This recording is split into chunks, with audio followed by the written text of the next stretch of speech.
I want to go to this part where they bring on some heavy hitters to propagandize people about the bombing of the hospital. And they're mad that they're not buying the talking points from the establishment. They're going to go to a reporter, so I'll allow that to go through.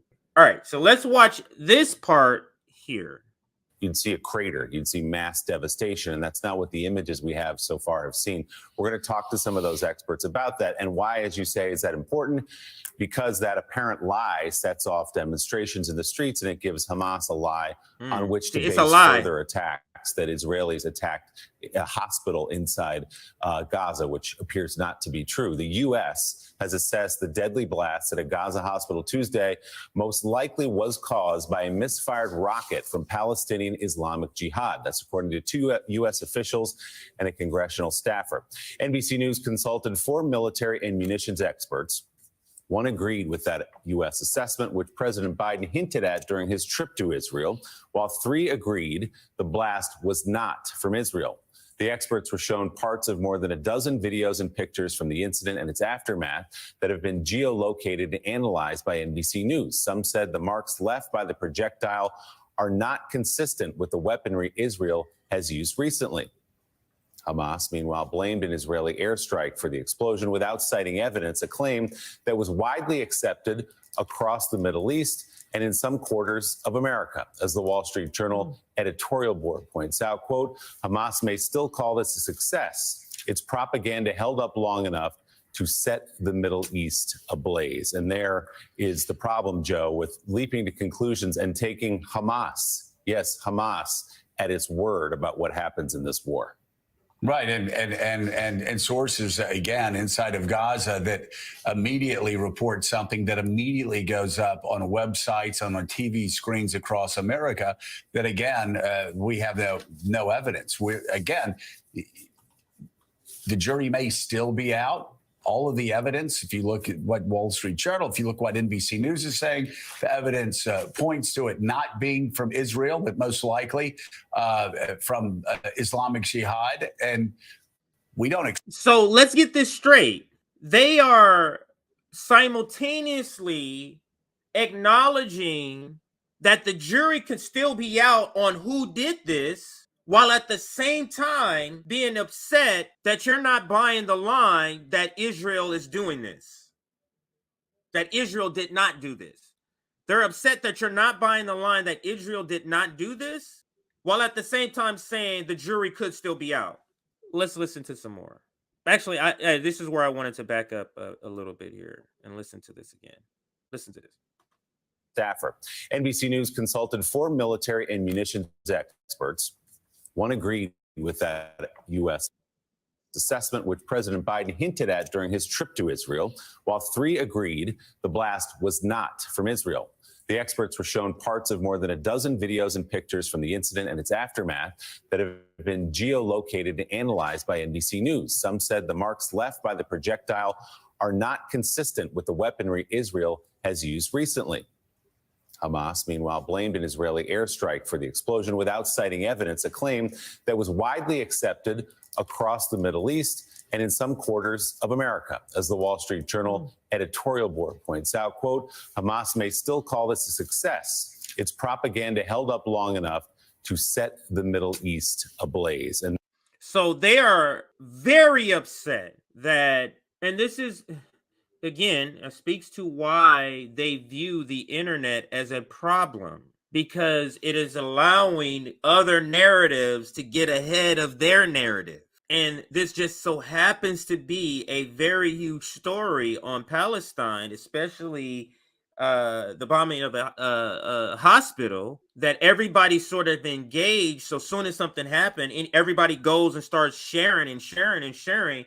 They can't get ahead. They're like, they feel like they're drowning. They just cannot get ahead of the story, and they're upset. Let's continue. And there is the problem, Joe, with leaping to conclusions and taking Hamas, yes, Hamas, at its word about what happens in this war. Right, and sources again inside of Gaza that immediately report something that immediately goes up on websites and on TV screens across America. That again, we have no evidence. Again, the jury may still be out. The jury's still out, but we're mad that you don't believe what we're telling you. NBC News is saying the evidence points to it not being from Israel, but most likely from Islamic Jihad. And we don't expect Hamas to be honest about anything. And we don't expect partisans to be honest about anything. We do expect, though, news agencies to be careful and not immediately just throw up the claims of terror organizations. So if you hadn't heard, there were media outlets who reported it, and just the fact, and they didn't say this is fact, they just said Palestinians say their hospital was hit by Israel and 500 people, and it just said Palestinian says that, and that's what they're blaming all this protest, all of this reaction on, as if people don't know the issue, and we have been activated, those are who are pro-Palestinian, have been activated into activism, and that's what you're seeing. And there's no way for them to avoid it, so they have to address it. But let's continue. Slow down, get the story right. So let's bring in NBC News Chief. Slow down, get the story right means slow down and wait for the establishment narrative before you start printing the truth and willy-nilly and shit. That's what that means. Let's continue. Got a short on time here. Foreign correspondent Richard Engel live from Jerusalem. Richard, what's the latest there? So it seems that Israeli airstrikes have intensified after President Biden left Israel. Things slowed down while he was on the ground in Israel. They have resumed now. People in Gaza are still waiting for the aid shipments. There was an agreement brokered by the president to allow 20 trucks to come in with supplies. So far, they are still on the Egyptian side. And people we speak to in Gaza describe a terrible humanitarian crisis. They say the biggest thing they need is fuel. That a gallon of gas on the market can cost $35. This was a poor region to begin with. So people say without gas, they can't get in their cars. They can't leave the north to go to the south, which is something that Israel has instructed Palestinians to do. And the few independent journalists, you talked about the media, the few independent journalists. There are some reporters who work for NBC News and other organizations that are in there trying to verify information, are soon not going to be able to have fuel for their generators in order to get out to charge their phones and get pictures and images out. So it is an increasingly difficult situation, and we will see if that convoy comes in. But we are also told from sources in Egypt that the convoy does not include fuel. It includes mostly medical supplies and some water. And water is another main problem because right now people are drinking well water, which is for agriculture, not human consumption. That's because you guys are forcing them to drink well water. NBC News is citing several experts who've looked at the evidence about what happened at that hospital. No one on the ground, but looking at the evidence. Listen to this flimsy bullshit right here. Intelligence as well, and saying it does appear that it came from a misfired rocket from Palestinian Islamic Jihad and not from Israel. What are you hearing from your sources in the Middle East or sources on the ground there? Hearing a consistent story. So let me rewind that because he said that shit fast. You know how at the end of an advertisement and then they say all the small print on radio real fast? That's what he just did. And it's a reason he said it real quick like that. Let's listen to what he says here. Which is for agriculture, not human consumption.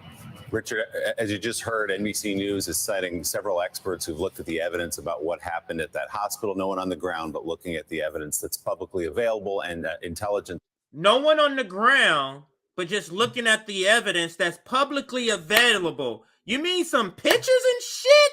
And you think you can make a determination that people are supposed to believe as fact? Got me out here using my high voice. Pictures and shit? That's my outrage voice. My voice kind of goes up a little bit when it's like drinking well ridiculous water, shit. Which is for agriculture, not human consumption. Richard, as you just heard, NBC Listen. News is citing several experts who've looked at the evidence about what happened at that hospital. No one on the ground, but looking at the evidence that's publicly available and intelligence as well, and saying it does appear that it came from a misfired rocket from Palestinian Islamic Jihad and not from Israel. What are you hearing from your sources in the Middle East, your sources on the ground there?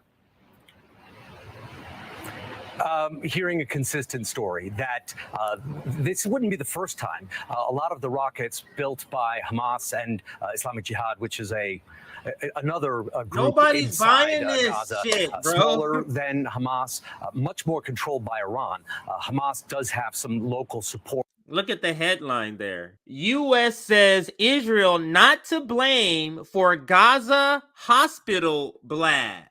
Believe it or die, bitches. That's exactly how they feel about that. They want to ingrain it in your brain. Of the Muslim Brotherhood. Islamic Jihad was created more or less to be a counterbalance to Hamas and is considered directly beholden to Iran. It wouldn't be the first time that their rockets misfire, and once they break apart, they're damaged in midair. Whatever happens, they crash wherever they fall. I covered a very similar story to this the last time I was in Gaza for a Gaza war. There was a rocket that fell in a crowded refugee camp in Gaza. They're trying their hardest. Immediately blamed Israel, and then later investigations revealed that it was another misfired rocket.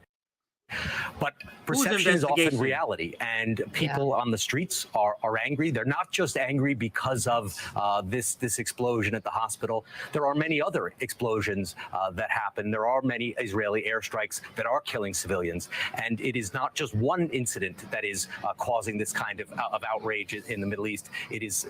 There are Israeli airstrikes that are killing civilians. That's from the propagandist guy.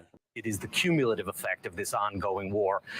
And there is this concern that it could only get worse, and the images will get that much more dramatic if Israel goes ahead with its ground invasion at a time of its choosing. So far, no indications that... So, this is their fear.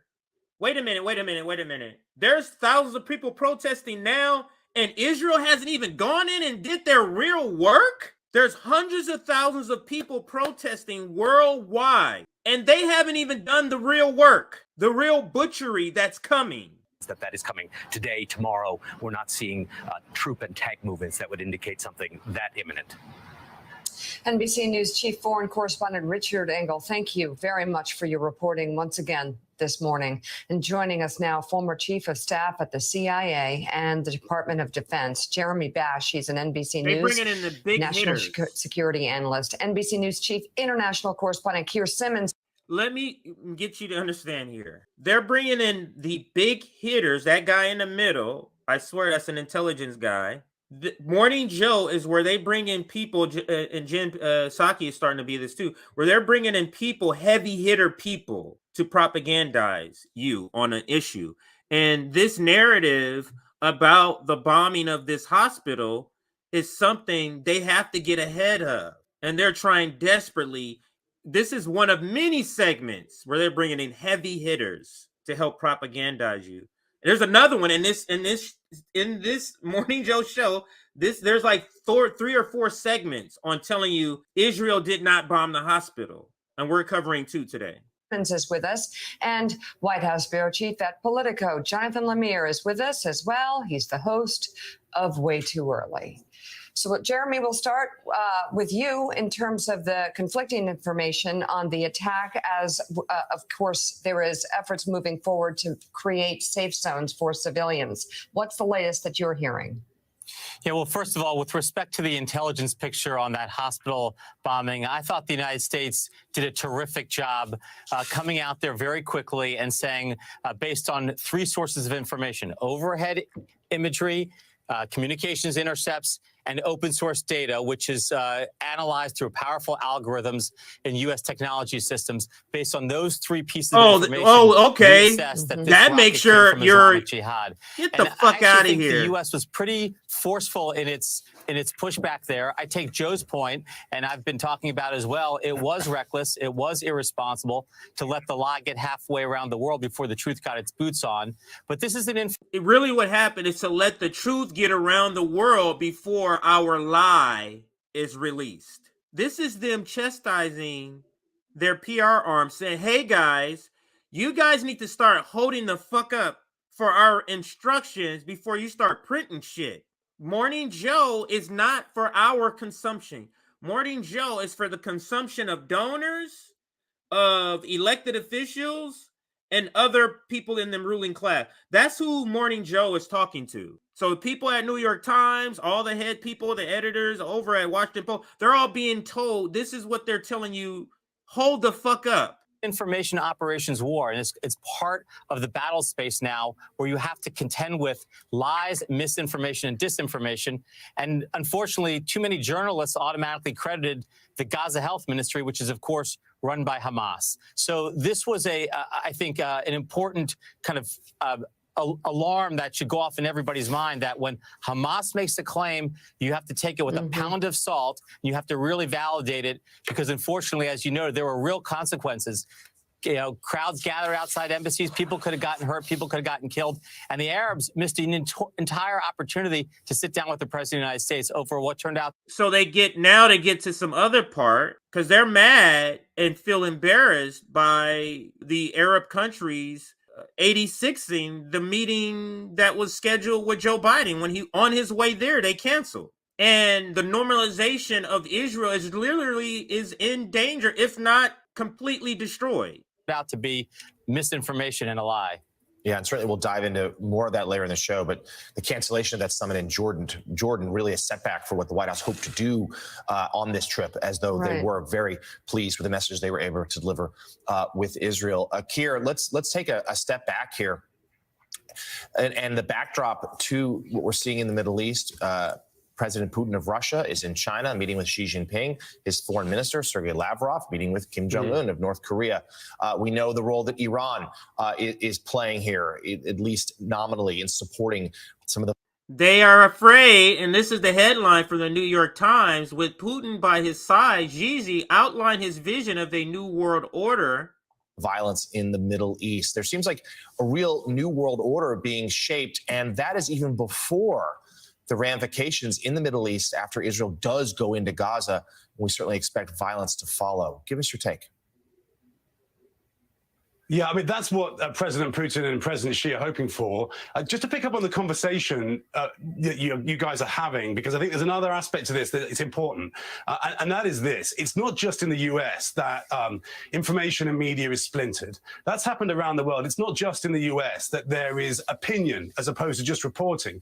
That's happened around the world. And the impact of that is that the impact of that is that the hospital bombing was being talked about in the Arab world on Arab media within minutes of it happening.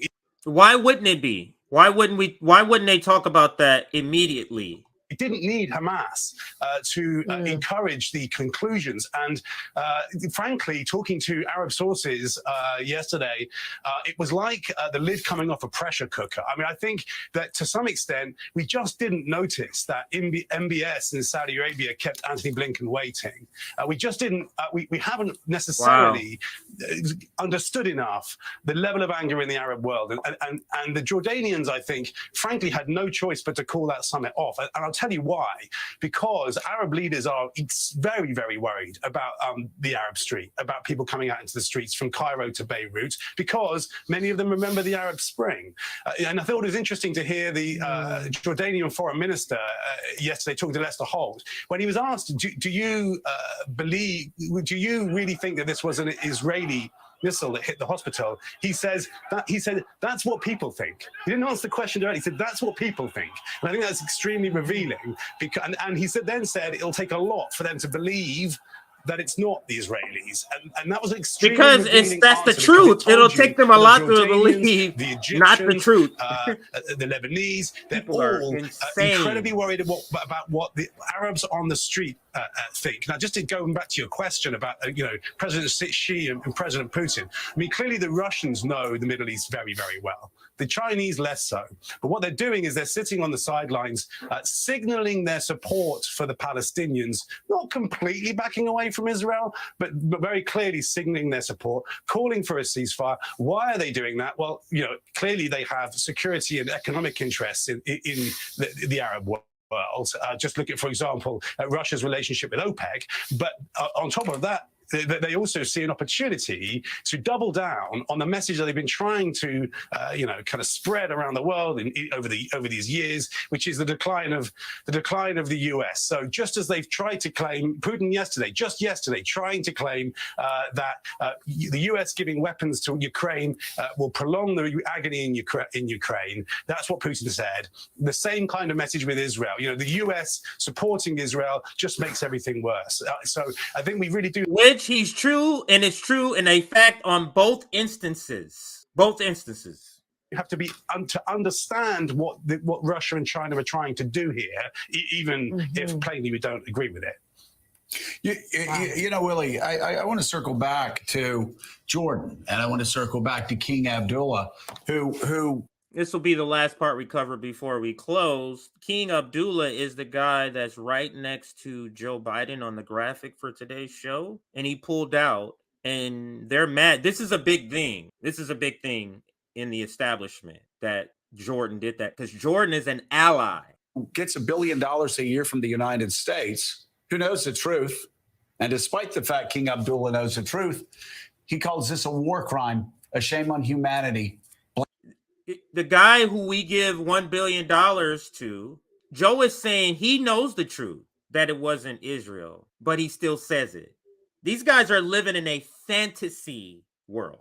Blames it on Israel. I mean, I understand he's dealing with misinformation that's been spread across the Middle East. I understand that's been the story for years, the misinformation that's spread across the Middle East.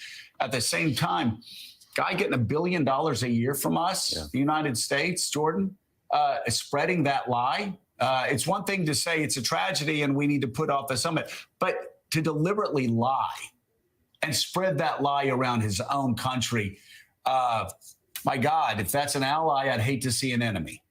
Yeah, you're right. We get $1 billion of aid, and Jordan not alone. The Saudis jumped out immediately on the story. That you see what happens when you don't believe what the United States wants you to believe. What they start talking about, pulling money. What did they start talking about? The students and them being in their radical thoughts of being pro-Palestinian, those donors pulling money from those schools. That it was Israel. The Emiratis jumped out immediately that it was Israel that attacked the hospital because, as Keir points out, they're speaking to the street. They're speaking to their people, and it worked, by the way. People were out in the streets yesterday threatening embassies across the Middle East of the United States and Israel. And Jonathan Lemire, the president's visit yesterday, symbolic on the one hand, but also did achieve the opening, or the hopefully the opening of that Rafah crossing for a time anyway, to get some humanitarian aid in from Egypt into Gaza to help some of the civilians.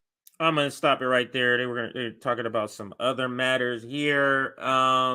It's pitiful, but this is the establishment coping with the loss of their ability to control the narrative. And I'm telling you, don't watch Morning Joe to learn news. You watch Morning Joe as sort of to learn the psyop, to learn what the establishment wants to push or is pushing. That's who you watch to find a lot of what all of this stuff is about.